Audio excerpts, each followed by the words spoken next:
Hey guys, Dan here from Your Guitar Academy and welcome to lesson 12. Now, we're in unit 3 of the Jimi Hendrix course and we're going to now be carrying on our concept of chord and lead at the same time. So kind of rhythmical lead playing over chords. And in this instance, we're going to be taking the A minor shaped cage chord, applying the pentatonic that you need to with that, okay? And then showing you a really cool lick, an example, to show you how you can get the most out of that combination of chord and lead. So pick up your guitar and let's get started.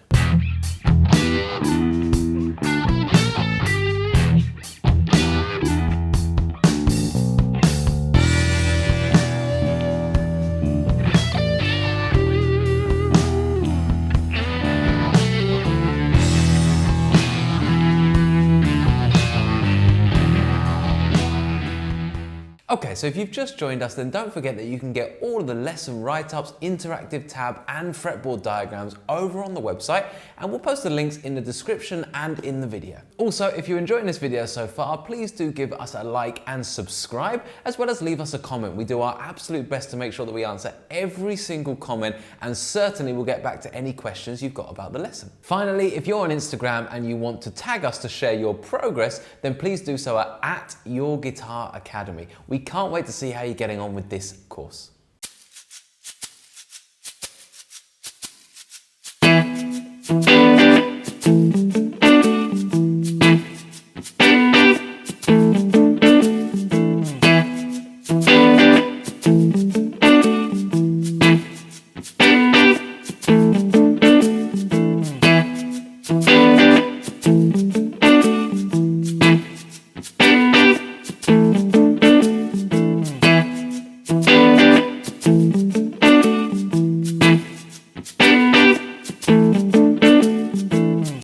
So we're going to be getting to that lick. That's what we're going to be learning with this particular bit of theory, okay? But let's just get the grounding right first. So we need to apply this chord shape with the pentatonic and then we can go through the lick. So the chord shape that we're using here, okay? And we're going to learn it in a kind of D minor position, okay? So here. But this is the A minor shape cage chord, okay? So it's basically this cage chord, this open A minor, just moved up the neck to play. And of course, I'm assuming all of you guys have done this chord. This is a basic bar chord shaped for a minor chord, and that's what we're going to be using, okay? Now, we're just going to do it in a more Hendrixy way. Again, it's quite rare to see Hendrix play as a bar chord shape, so, you know, thumb at the back, you know, big bar down here and everything else. We don't really want to do that. We're going to kind of go for this, more like this, okay? So, the way I'm essentially doing that is basically by deciding that I'm not going to bother with the high E string. If I want that string, I'll include it in my lick or I'll do something fancy with it, but I'm not just going to play it as a potential chord shape, okay? So I'm putting my first finger just very casually on that root note. So in this instance, I'm on D, I'm D minor, so I'm on the 5th fret of the A string. And then I'm going to be going like that, okay? So then putting my 3rd and 4th finger on the 7th fret on the D and the G string, and my 2nd finger on the 6th fret of the B string, okay? So I've got, okay, simple as that, and I'm blocking the low E string, and I'm blocking the high E string. So that's how I would kind of re-fret that. If you're used to that, then maybe try this if you want to get a more Hendrixy style. Otherwise, just stick with this. It's really still absolutely feasible to do everything with the chord like that. More often than not, you're just going to be hitting the root note. Now, as for the pentatonic shape, this is going to be aligned with, intertwined with, beautiful rhyme in there, pentatonic box 4.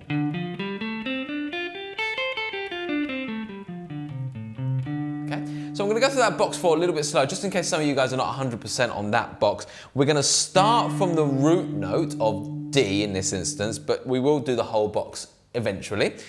So it's going to be like this. So it'll be 5th fret, 8th fret, root, flat 3rd.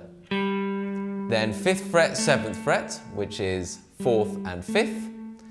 Then 5th fret, 7th fret, which is going to be the flat 7 and root. Root, flat 3rd, 4th, 5th, flat 7 and root. Then we're going to put the 2nd finger, it's a little bit more awkward, but 2nd finger on the 6th fret, okay, which is our minor 3rd. then the 4th, then in terms of the fret numbers, this is number 8. Okay, that's the 4th degree of the scale. Then we've got fret number 5 for the 5th degree of the scale, that's useful. And then the flat 7 is up here on the 8th fret of the guitar, on the E string. So we've got all together. And then back down. Remember, if you're unsure on this shape, then do head over to the website to find the fretboard diagrams, or if you purchase the course, then it's in the ebook guide. And then we go down, we've got the low string as well, it just mirrors the high string. And there we have it. Okay. So, key part here to remember is that every time you play this chord shape, wherever you play it, on the neck, you can bust out that pentatonic box 4, and I mean bust it out.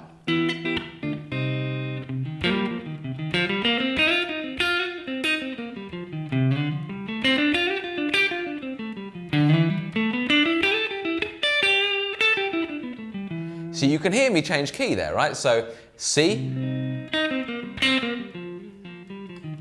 D, E, F. Okay, it's just me playing that box with a couple of little licks in there, moving up and down the neck. So again, the Y is just because they're individual islands. As long as you're playing that chord, you can play that box. It just puts it in its own little unique kind of space. And then when you move chords, you need to move again with that. So it's playing chords, basically. So there we have it. There is the main theory that you need to remember with regards to this box. So we've now got the E minor shape and the A minor shape, which are really the only two we need with Jimi Hendrix's style. These are the ones that he will use 99% of the time. Okay, so let's get to that lick, okay? So we're gonna do this lick in E. So we're gonna start here, okay, on the E, okay? And then there's two ways to do the next bit. We can either bar or create a chord, okay? And it's actually gonna end up being a minor 7 chord, because I wanna create this kind of, this shape that we've just learnt, but I need my little finger free. So by bringing the little finger free, I create this kind of E minor 7. I basically end up getting this flat 7 in the root, okay, underneath my first finger, which is good. That's what I want, okay? So I'm going to give you two options for this, depending on how easy or not you find that, okay? But basically, the lick is just like that, okay? So all I'm doing is taking that chord shape, taking the little finger away. I'm going to hammer on the little finger onto the 10th fret, okay? So it's going from the 8th fret to the 10th fret. And you can hear I'm kind of brushing into that with the rest of the chord, which gives it a really nice little sound. And I'm just going to pull off and just basically come back to this 8 here, okay? And now if you really hate that, if that feels really hard to you, some of you might love that because you're used to the bar chord, others of you think that's just horrific, then just really just play it as a lick. So basically just take these two notes independently. So literally you can just take the first finger on the 7th fret of the G string and second finger on the 8th fret of the B string and just hammer on that little finger. Okay? If you want to, maybe you can do a slight extra bar, so you get even more into that, but that will do it, honestly. So you either do 1 and 2, or 1 and 2. You can hear they essentially sound exactly the same. So whatever suits you, whatever you feel is best, okay? And then we come to this bit, okay? Now this bit here is again coming down to the low end of that pentatonic box 4. Okay? And I'm just going to start by just barring my first finger on the 7th fret on the A and the D string. And I'm going to go, so I'm going to go from the bar, okay? Now I start by really just doing the individual note, but you can get the 2 notes there as well, because the bar, that's going to be, the more times you can get double notes, the better, essentially. So we got, then I'm going over to the 10th fret. Then I'm going to kind of just drop that bar a little bit more, make sure I get at least the D and the G string, but you could also even grab the higher string there, but really it's just, you can also grab the low A string. But basically it's just those two, so the D and the G string. Okay. And then I'm going to go, so I'm going to hammer on the 7 to the 9, leaving the G string ringing out. Back to the 7, then back to the 10 and the 7, so coming back to the bar being a bit lower. So far. And then back to the double 7, okay, or the single 7. Now, the key thing there really, you can just leave your bar on those 3 strings. Because what you want to get is an effect of just like notes all just blending in and ringing out over the top of each other. So rather than this, we go for that kind of sound, okay? So the lick altogether is... Okay?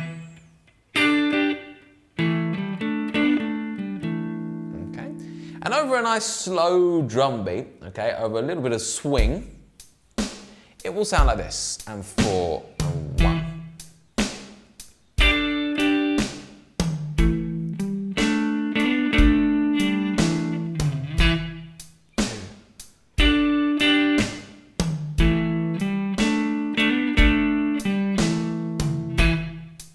With the other way.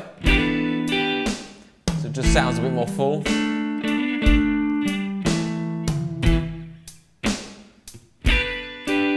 Okay.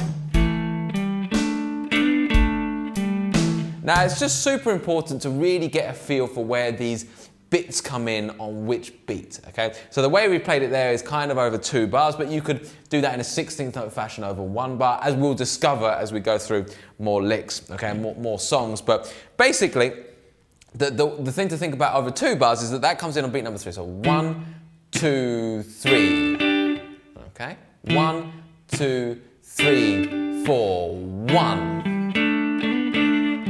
Or if you were counting, so you wanted to squeeze that into 1 bar, you could say that this comes in on the 2. So 1 E and 2 E and 3 E and 4 E and counting and playing sometimes difficult. But you can see how basically it's both of them are on the beat, so either on the 2 and the 4, or on the 3 and the 1, depending on which way you're counting it, in 8th notes or 16th notes.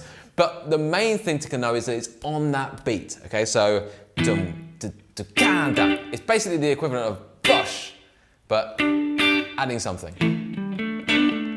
And this is something we'll talk a lot more detail about as we move into the next lesson, because we're going to be taking those licks and actually pulling them apart and putting them into different songs. Okay, so thanks again for watching. When you're ready, please go ahead and click on the next lesson, which you'll be able to find right here. Or if you want to start from the beginning of the playlist, you can find the whole thing right here. Finally, please go ahead and hit that like and subscribe button, as well as leave us comments and feedback about the lesson. We really appreciate that, and I'll see you next time.